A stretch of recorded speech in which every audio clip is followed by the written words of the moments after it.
Professor Peter Kagwanja is the CEO of the Africa Policy Institute and joins us this morning as we're having a conversation around the impact of this identity card auction issue on the 2027 general election. Mm-hmm. Before we get there, however, we're going to an African country, which, because we know that you split your life between an airplane and your home. Yes.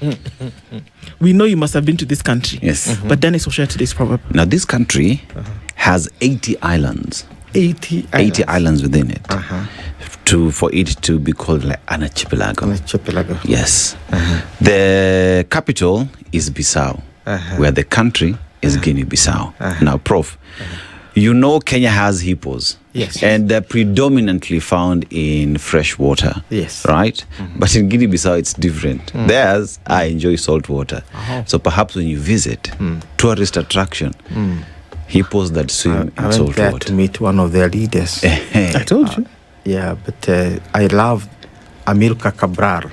Amilcar Cabral is the liberator of Guinea-Bissau. Guinea-Bissau. Yes. Yeah. He's a very famous and very profound thinker. If you read his work, he's very, very profound. Yes. He's among the very few philosopher kings that we have on the continent. Well, now the proverb that we get from that country, the man who borrows roses should not run. How would you interpret it? Because you have borrowed. Yeah, how can you run? Na ikiraruka?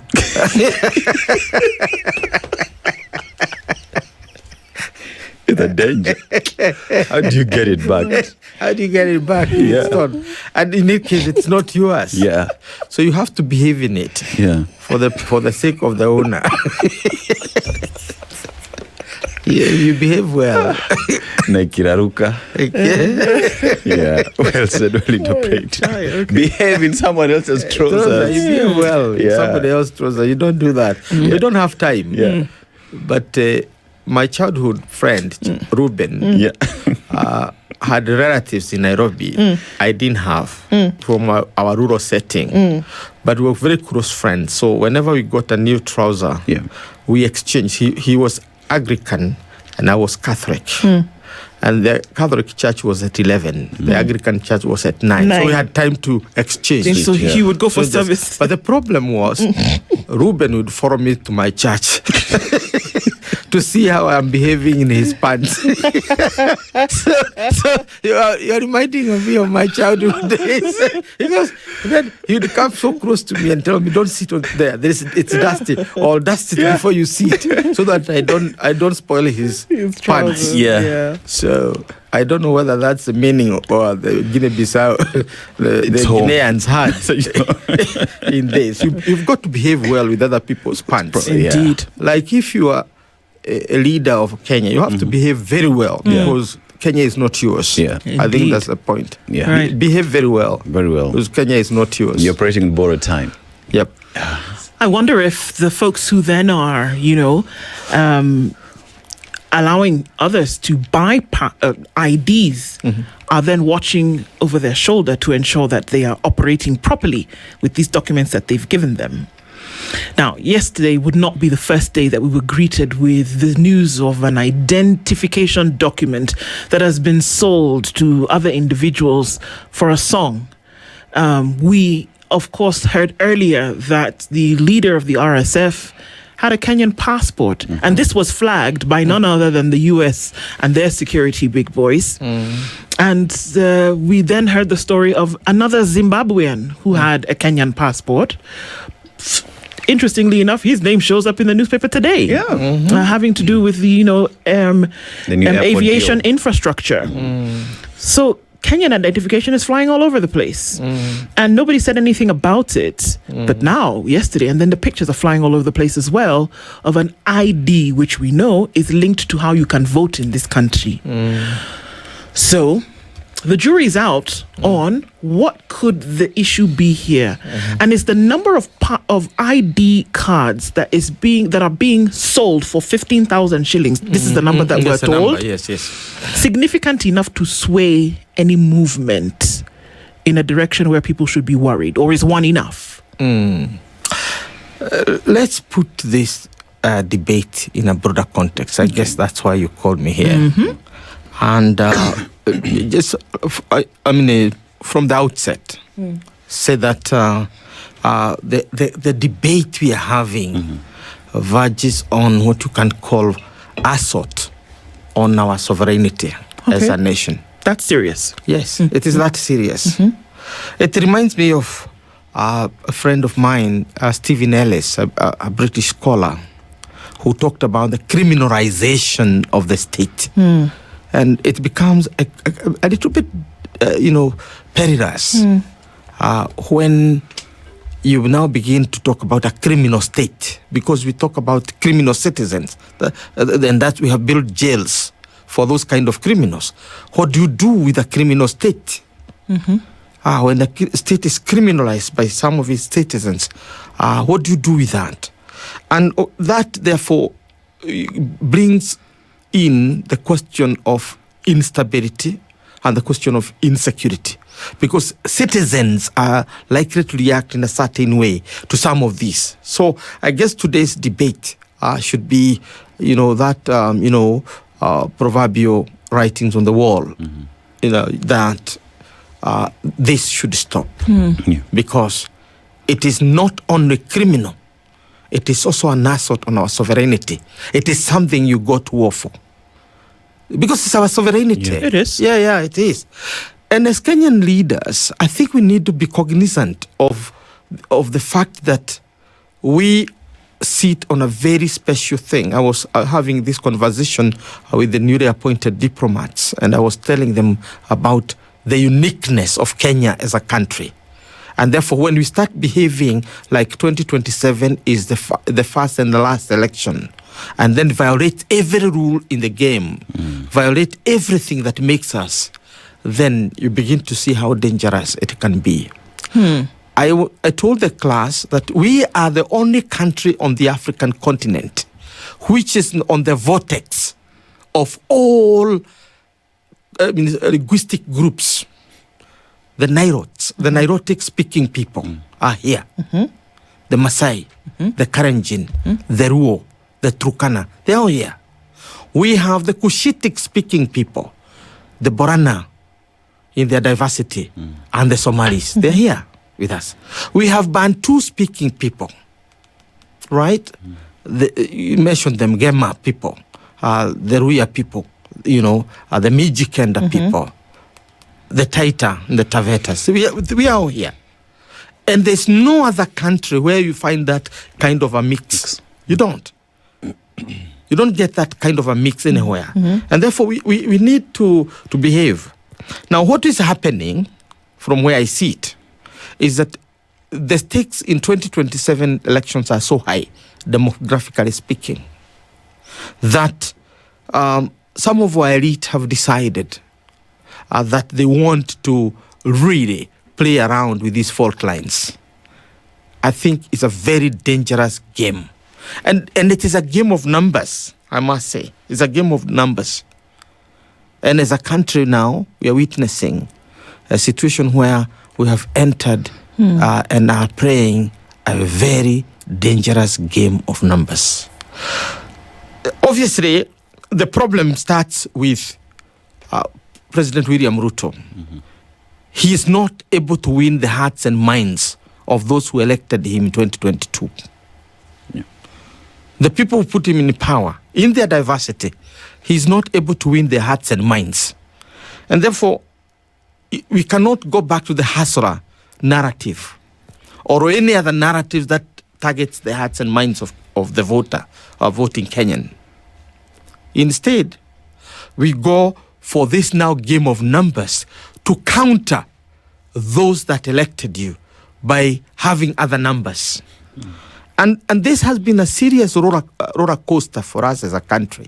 If I may ask you, Prof, sorry, why was he, according to you, not able to fulfill that promise and expectation of the hustler that would then convince the same hustler to come together in numbers to bring him back? Because the numbers is directly linked to this ID thing that we're talking about. Yeah, that's what I'm saying. Isn't it? What is it that would shift the focus from, okay, there was supposed to be something in our pocket, to then come say, okay, let's coalesce in the numbers to do something significant? The elections are essentially about numbers. Yep. And they are also about strategies. And you know when a certain strategy can't work, and when another can work. For example, in 2022, going for the hearts and minds of Bantu-speaking people with the Hasra narrative, because they are by and large the majority and the more impoverished, right? So it was easy to sell that narrative. And also, they have perhaps the largest number of Christian denominations. So you can play around with multiple identities from religions to whatever, and avoid the ethnic identity for that matter. So we find that that time, 2022, it was possible to do that, and it won. Narrowly though, but it basically put President William Ruto in power. Now, the economic reality after the election and the shifts that have taken, we cannot repeat them here because we have had this debate since 2023, the Sufuria uprising, then we have the Gen Z uprising and all this. It's one after the other. From the population side. So it's impossible. I mean, and I can sympathize with the president that the game is over about winning hearts and minds. That game is over. So you have to have another game. And the game that is coming in, I'm saying, is very dangerous. It's very dangerous. Now, this is the game. The playbook is a Moi playbook. It's Daniel Arap Moi's playbook. And Daniel Arap Moi's reaction to the coming of multi-party politics was basically to shift the axis of competition from ethnic groups to what you can call ethnic conglomerates. You remember the Kamatusa? The Kamatusa? You remember? You remember Raila crossing over and saying we are G speakers or whatever speakers. So that is the game Mzee Moi played, but within the population, which it was a fair game for Mzee to play. It was a fair game. He had played it in 1950s when he found he went to Legico and he was a minority. Therefore, he had to cobble up a community called the Karenjin. So the Karenjin is born in 1950s as part of that, conglomeration or bringing together communities in order to kind of have some demographic muscle. He does it in 1990s in reaction to multi-party and bring in the Karenjin, the Maasai, the Samburu, the Turkana into the equation and comes up with a new ethnic conglomerate called Kamatusa. This is the game President William Ruto is trying to play. He started off by basically trying to unite the Nilotic-speaking people quietly. Nobody is picking this except those of us who are on the war rooms of political strategies. So the Kamatusa now is expanded with the coming of the Ruo, and that was the whole idea about the broad-based government. There was nothing else, and that's why Gachagua found himself in trouble because he didn't belong. He's not part of the Nilotic speaking. So he had basically to be ejected so that he can bring in the broad-based government as a government of the Nilots, Nilotic speaking people, right? Then the Nilotic speaking people in their numbers will not deliver William Ruto to power. Therefore, you need a Raja coalition. Then you bring in the Cushitic speaking people. And the Cushitic speaking people are the Somalis, and on this other side they are the Oromo. Our side of the Oromo are called the Borana. On the side of Ethiopia they are the Boranas, but they are also the other Raja clan, the Barento.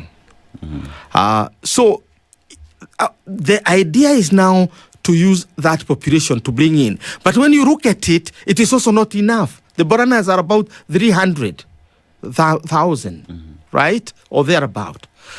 The the Somalis in their totality are 3.4. They're in the same league as the Kissis, the same league as the Merus and the Somalis. I mean, the Merus, the Masais, and the Mijikenda. They are within that league of the minorities, as they were.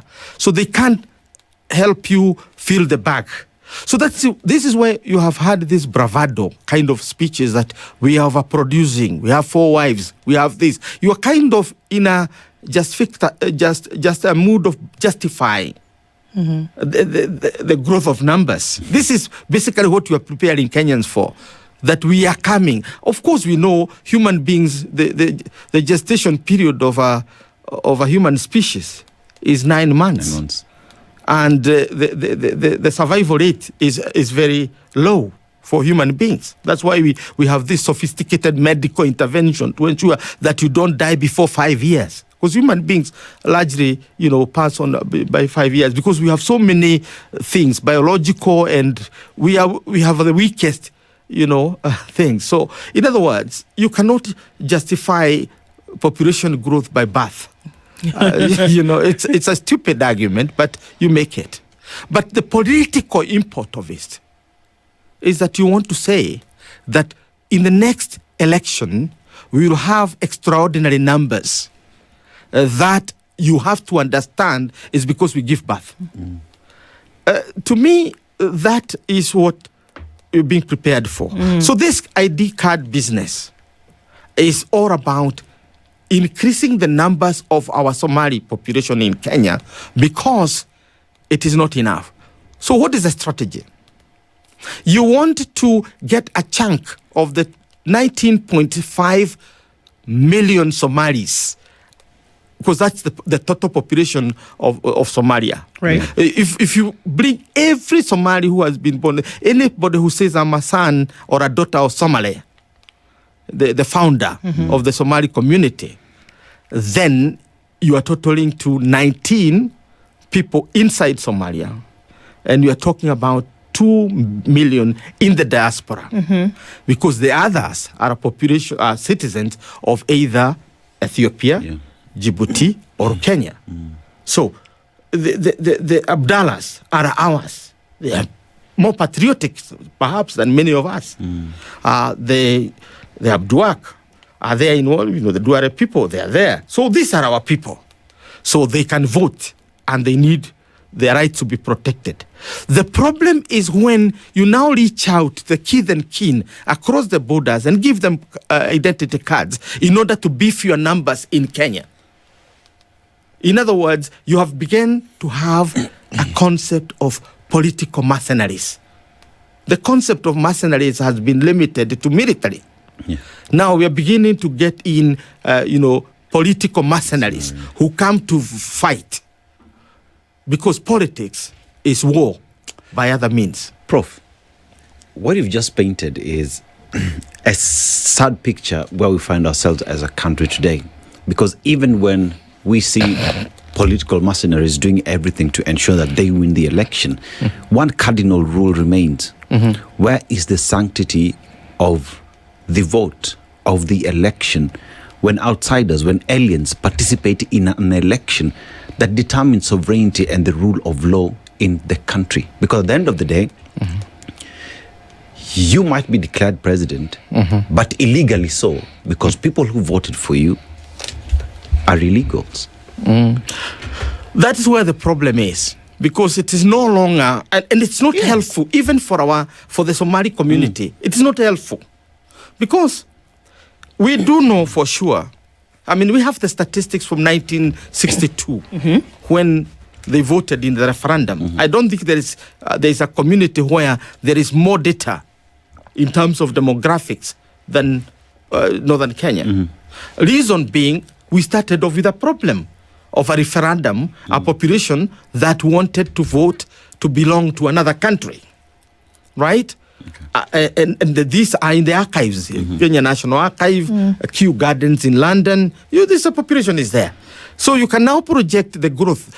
To be honest, the Somali community is the fastest growing in terms of demographics, which is 3.4% growth.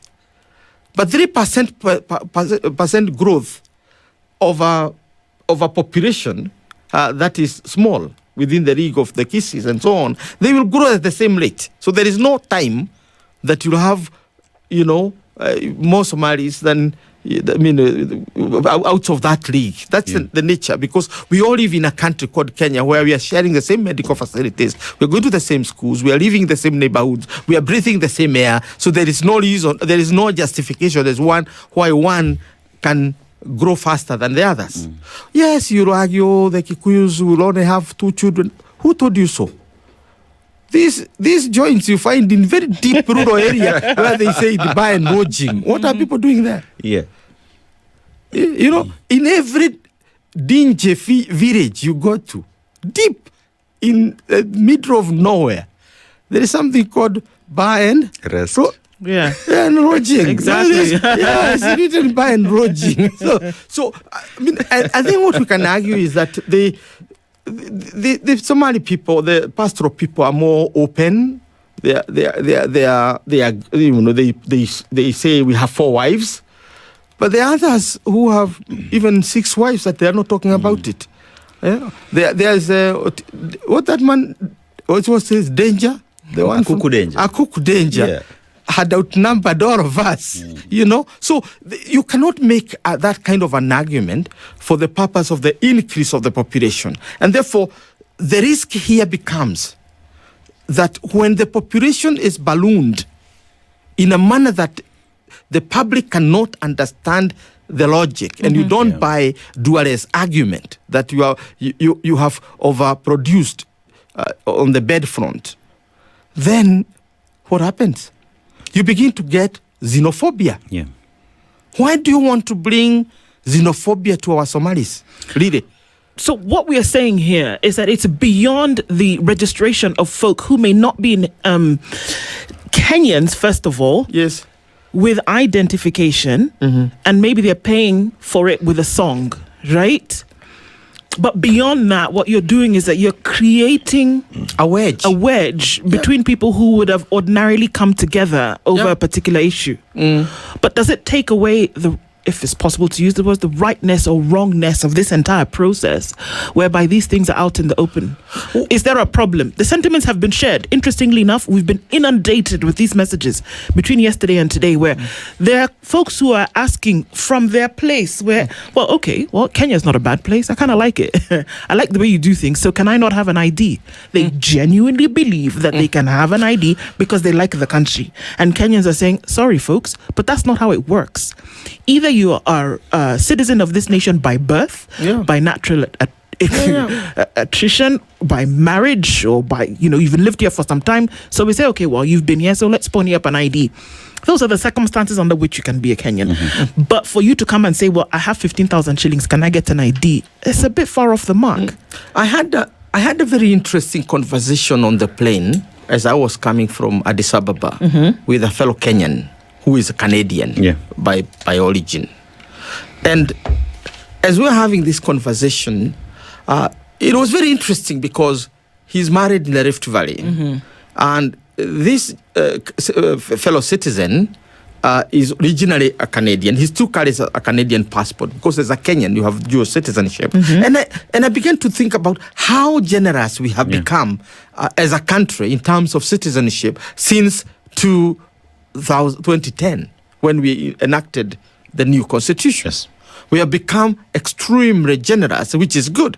And it was also meant to favor us so that we don't have somebody migunad. In other words, you are a Kenyan, but because you are carrying a Canadian passport, and of course you don't have a Kenyan passport because you are not. We didn't have the issue of dual citizenship. Then you find the Miguna tragedy visiting us. So to deal with the Miguna tragedy, and to expand citizenship for those who are not Kenyans but are within Kenyan families, we did that. So there is no need to buy or sell identity cards to anybody, and unless you are engaged in criminal activity. It is not very difficult for any of our neighbors to become a Kenyan citizen. Take for example, I don't need anything to go to Ethiopia. I just need to just go in with my passport. They punch it. They don't even ask for anything. I just go in. They don't even ask how long I'm going to be in Ethiopia. The only place they ask me is, where are you staying? Yeah. Because they don't want you to sleep out and be in the indoor and get your, whatever diseases. So, in short, that's how easy it is. And Ethiopia is not part of the East African community. Countries that are parts of the East African community can come in. The Somalis, from December, if all goes well, we'll walk in and out of Kenya if we are able to push that, because that is the agenda of the East African community. But to become Kenyan? No. To do their business. So Kenya is not a restrictive country where you can do business. So when it comes to buying and selling of identity cards, that's a criminal activity. And we must sound it out as a criminal venture. It is not about, creating new citizens. Yeah. And that's why I started at the beginning by talking about the criminalization of the state, because that's what we are now witnessing by the people who are supposed to be protecting the sovereignty, the dignity, and the rights of this country and its population. I mean, yeah. But let me talk about the business, which is even more dangerous and even more ridiculous, I would say, verging on total criminality. Now, as you are selling an ID card at 15,000 Kenya shillings to the Kushites, because these are now the ready customers, so that they can now beef the Cushitic cluster within Kenya to back up the Nilotic cluster, and then you counter the Bantu cluster, which is now the cousins, as they are called. The Kuzos. The Kuzos. Yeah. Now, in order to counter the Kuzos, you now have to build this front of the Nilotic speakers and the Cushitic speakers. And because their population will not do the job, then you have to buy cards. But what are you doing on the other hand? You are now reducing the population of the Kuzos. How? You're buying identity cards at 5,000. If you go to what is happening in Karao or Karao, I don't know whether you're buying to destroy or you're buying to do, but 5,000. In other one Somali identity cards buys three. Bantu votes. Oh God. So, in other words, you are reducing the power of one demographic category and increasing the power of another category, right? So there's a very strict mathematics, and I don't know in which boardroom or rather which war room, campaign war room they were in, because this is what is happening. So you're buying you are issuing one Somali card, which is basically selling. You are selling an ID at 15,000 shillings and buying 3 ID cards using the same. These are devil's mathematics. So what we're saying, this is criminal. It's criminal. Yeah. I mean, there's nothing less than criminal. This is utterly criminal. It is a total violation of our Kenyan sovereignty as a nation. Because the debate we should be having is how we should be collapsing the borders between Kenya and Somalia. Yeah. So the Somalis can come in with their identity cards and their passports and come and do their business here. We need big populations in order to have serious business. So they should come in hordes. They should even come in from Ethiopia, the Ogaden region. Let them come in. Let them come from Djibouti and do their business here. But let's not violate our country for the purpose of winning an election. It's immoral. It's criminal, it is decadent. And Prof, at the center of it all, because many look at the sale of identity as just that. You have an ID, you can do your business, you can vote and all that. But if you open your eyes wider, then it borders on matters to do with Kenya's position in the diplomatic circles, Kenya's security, and how other countries can't trust Kenya to take care of its business. Because today, unfortunately those that are being sold the IDs when they want to leave the country, they would be subjected to a lot of security checkups simply because they do not trust how you got that document. Yet Kenya knows that very well, but chooses to look the other way. What does this mean then for Kenyans and our identity and what status it holds internationally? That's what we are doing. The ID is one of the many violations, the many assault against our sovereignty or on our sovereignty. And the assault on our sovereign rights as Kenyans has come in many guises and many forms. And as a result, I think what we are trying to say is that we need to distinguish between normal diplomatic activities that enables, for example, a person from Venezuela to come and work and live in Kenya. We have that facility. Anybody from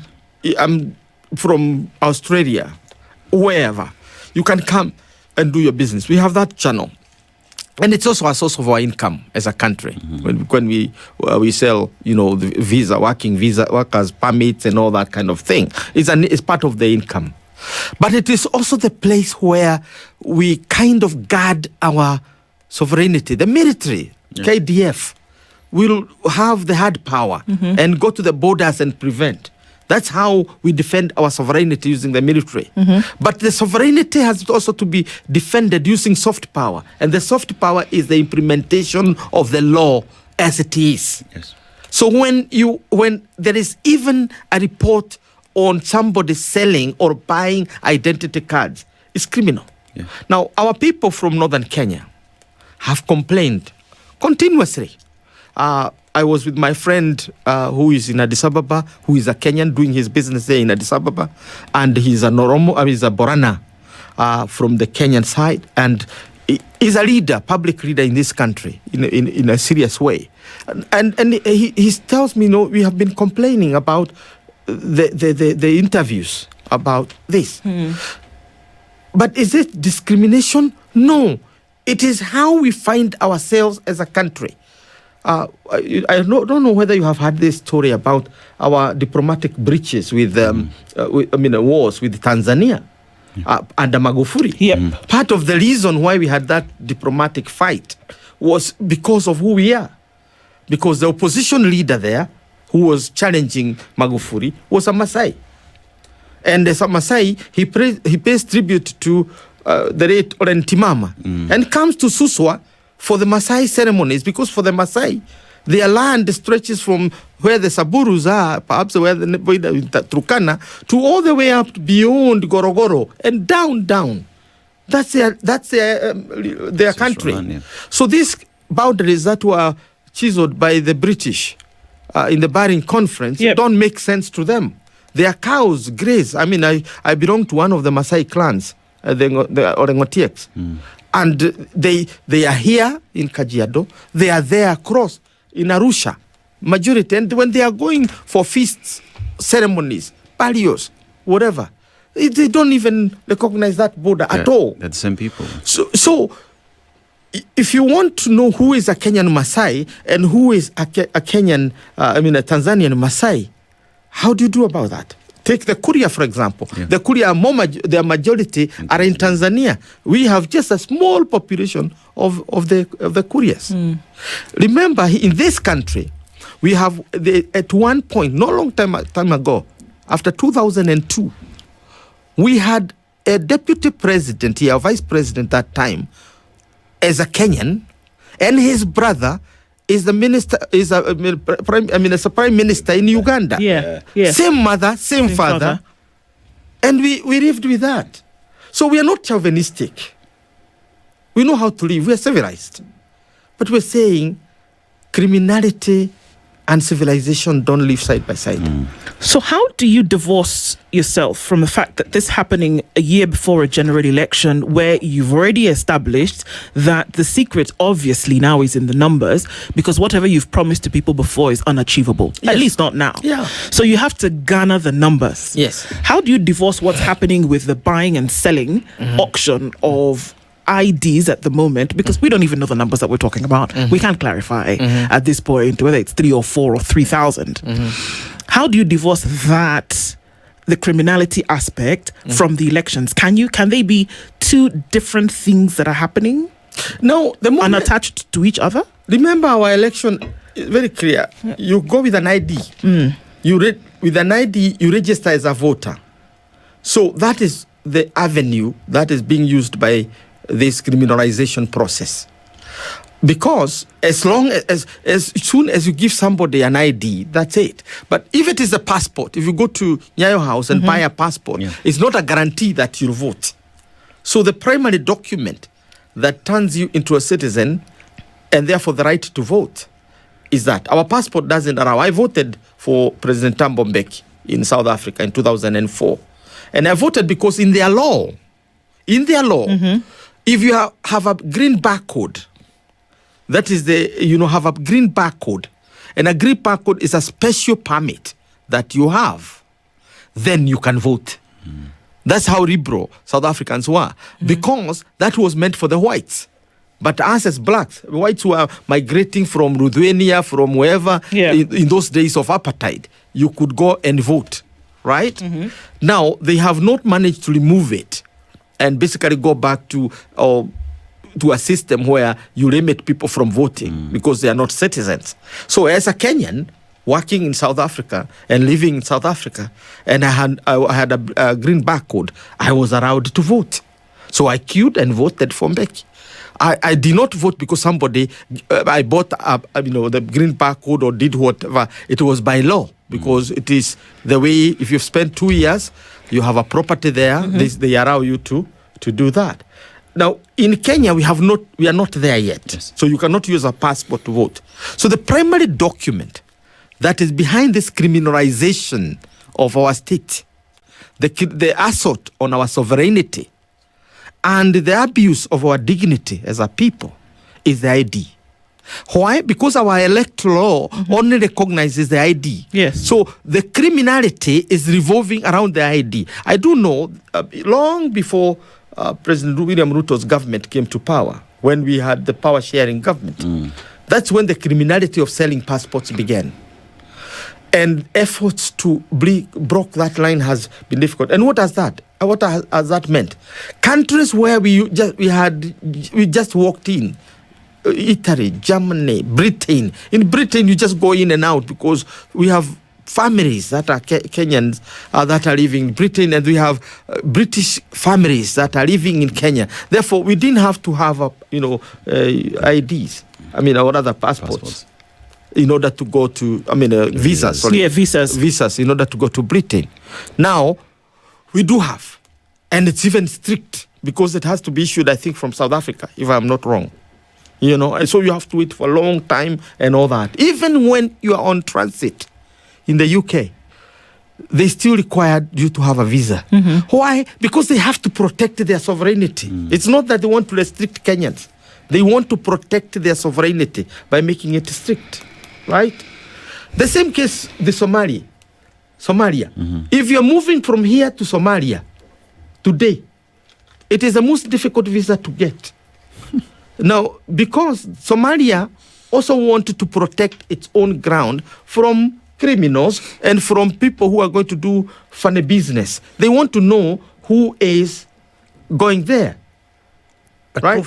Yes. Even as you talk of Somali and Kenyans being very difficult for us to get visas going there, we equally have to look at Somali's responsibility in protecting its own sovereignty and its people. Yes. Because when a population is taken away from you as a leader of Somalia, it should be a concern. Yes. But perhaps maybe we've not heard that, but there is apparent silence from the people and the government in Somalia. And we have to read that as well with the politics that is going around, because Kenya is one of the countries that is pushing, that is really encouraging Somalia to join the EAC. So why, in terms of leadership from both ends, there is apparent silence when it comes to sovereignty of both countries? No, the Somalis are clean. They are doing their clean business.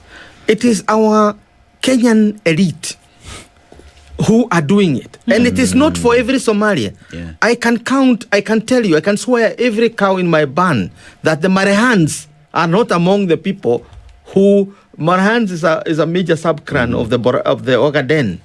They are on the border with Jubaland, with the Kenyan side.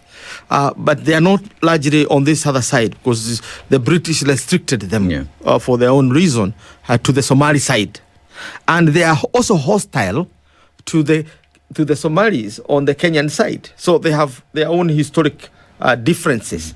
So the people who are buying these cards are largely the people who do the job. In other words, the new political mercenaries of our time are those who are kith and kin of Kenyan communities. Okay? The Abdallahs, the Abduak, the Faramarims people, Ajuran,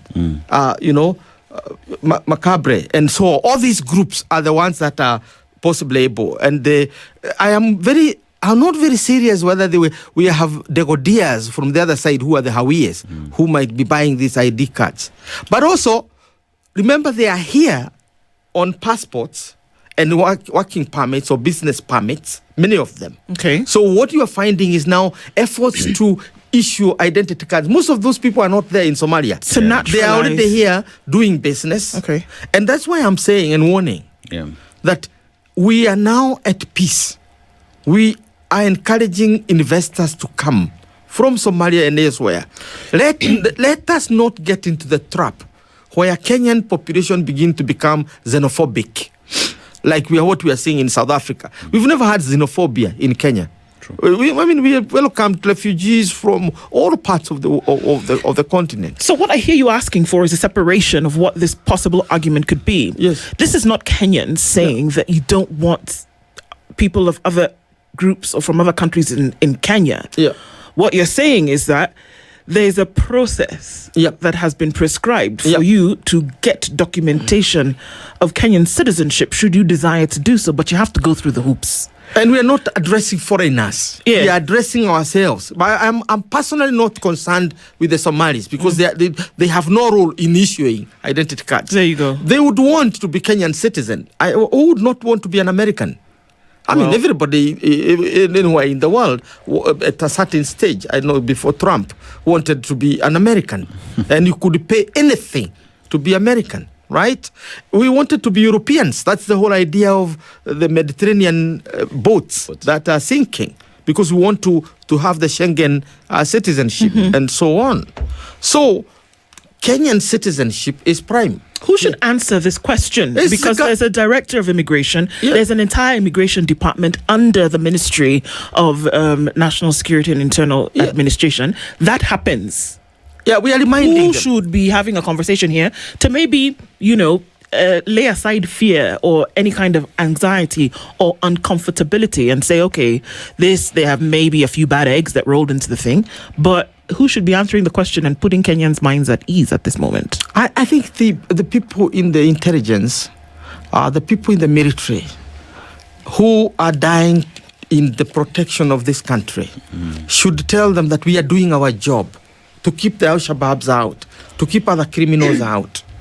But you cannot criminalize the state from within, because they are using hard power to protect our country. Yeah. Those who are supposed to be using soft power to protect our borders within the immigration departments are now criminalizing the state. How easy would it be for a Kenyan to walk into Dodoma, for example, and maybe live there for a couple of weeks and then say, well, how about I give you a couple 100,000 shillings, Tanzanian, and then you get me a Tanzanian passport? How easy would it be for a Kenyan to do that, or in Kampala, Entebbe? Zero chances. I'm even saying the immigration, the person who was in charge of immigration a couple of months ago is my personal friend in Somalia. He spent his time ensuring that everybody who goes to Somalia is recognized and that you cannot get a Somali passport. His main target was essentially to raise the bar of the Somali passport, its respectability internationally, by showing to the world that Somalia is basically protecting its passport from international goons who would want to use it for their goon business. Yeah. Now, here, it's the inverse. Even our country is still. I'm supposed to travel to China at some stage. I am supposed to be going to Israel at some stage, but I can't go now because we have Ebola in Kenya, according to the records. Yeah. You get it? Well, Israel dropped the thing yesterday. So these are the things we're saying. The assault on our sovereignty, on our dignity and respect internationally is hurting us as a people. I mean, Prof, I hear you say that for us to protect our sovereignty, soft power, hard power, yes, must work together. Must work together. For us to say sovereignty of the republic and all the relevant laws that protects it have been guaranteed. And you don't know what that means to you. Perhaps you don't even know what this country means to us until you are out there and they start talking about you in negative terms. You lose business, you lose contracts, you lose opportunities as a Kenyan. We have suffered this before. In 2007, 2008, when the ethnic crashes, erupted in this country. Yeah. And we looked like we were burning, because that was the image, all the headlines. Those of us who were working outside the country, our prestige, our respect went. That's when I decided to come back home, because I cannot defend the prestige and the dignity of my country from a different country. I have to come home. So I came and joined the government. And we fought and got the new constitution. We did what we did. We restored our dignity. We restored our sovereignty. Now it is under assault again. In a more vicious way, in a more criminal way. And I'm not mincing words. It is criminal to sell an identity card sitting on a Kenyan desk and not for any other purpose other than voting. Because we have sold passports enough. I know we have sold passports. But the screening process of people getting passports has been later. But the moment you give identity cards to people so that you beef the numbers of certain people have demographies. In 1962, the Somalis were this number. In 2019, there was this number. Yeah. In 2017, they have these numbers. Bring a number that doesn't make sense, and the country burns. Who is burning the country? Who is creating xenophobia? So we are telling those people doing that business, please be patriotic a little bit. It is important. Let the people give all those people the naturalization. I mean, if you want to be... If you want them to be Kenyans, let them be Kenyan. If you want to be a Kenyan today as an American, just get a beautiful Kenyan girl, marry her officially, and let her support you, and you become a Kenyan. It's that easy.